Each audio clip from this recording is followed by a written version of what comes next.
Hi, thanks for joining me. My name is Mahara. Welcome to your weekly recap. This week we looked at getting back on track. I know none of you out there need help getting back on track because you are so on plan, right? Well, if you're anything like me, sometimes you go through stages where you're struggling and perhaps saying to yourself, seriously, what am I doing? This isn't working. It's too tough. You may have just slipped for 1 or 2 days, or it may even be longer and been a few weeks or even a few months.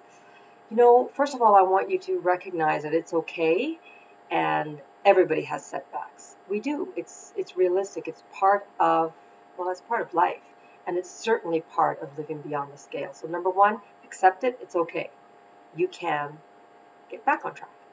So we're going to talk about a few tried and true methods for you to get back on track, even if you've had a setback, because this is your year. I'm not sure if you've been told that recently, but I'm going to tell you that now. 2016 is your year. You can do this and you've got this. Okay, so we talked about accepting the fact that you've had a setback, or perhaps you're not totally into it anymore. Done. It's okay. You can do this. Those feelings are quite natural. I think one of the first things I'd like you to do is take a look at how far you've come. First of all, it's never easy to join Weight Watchers necessarily. I've said this to people in person, and I'll say it here. It's not like we grew up uh, being excited about becoming a Weight Watcher member when we're all grown up. So it is difficult, and kudos to you for making that choice to be a member, whether you're online or attend traditional meetings. So you've come a long way, baby. You may have already developed fabulous habits that have helped you get to where you are today.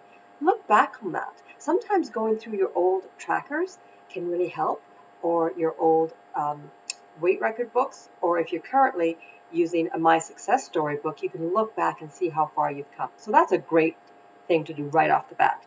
Number two would be to go back to basics.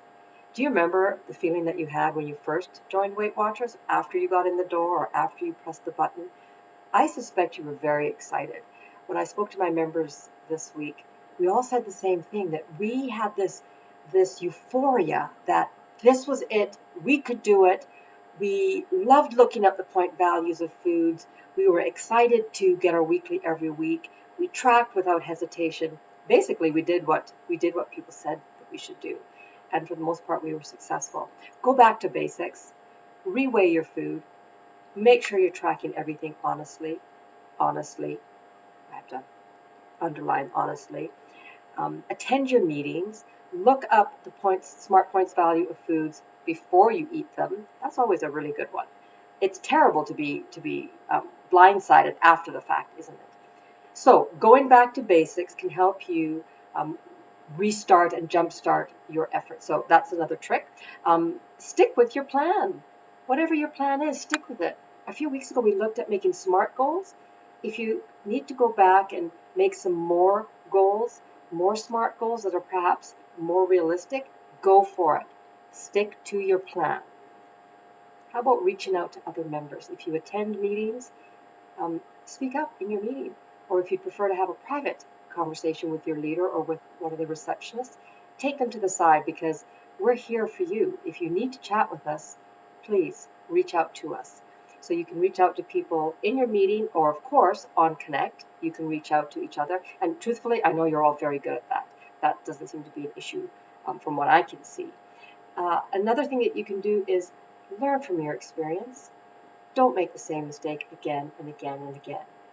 If you can have an honest conversation with yourself about where you're at right now and pinpoint one thing that you would like to work on, go for it. If you see that you're making the same mistake again and again and again, just stop. Find a different way to deal with that issue, with that situation, because if you make a mistake and you can learn from it, it's no longer a mistake. It's just the thing that you did last week. If you keep repeating the mistake, then it really is a mistake. So we really do need to learn from our experiences. And I say that for the good things that we do as well. When you look back on your journey, especially if you look at your tracker, if you see a behavior that resulted in a positive change, keep doing it and pat yourself on the back. Thanks very much for watching. My name is Mahara. I hope you have a nice week. Bye bye.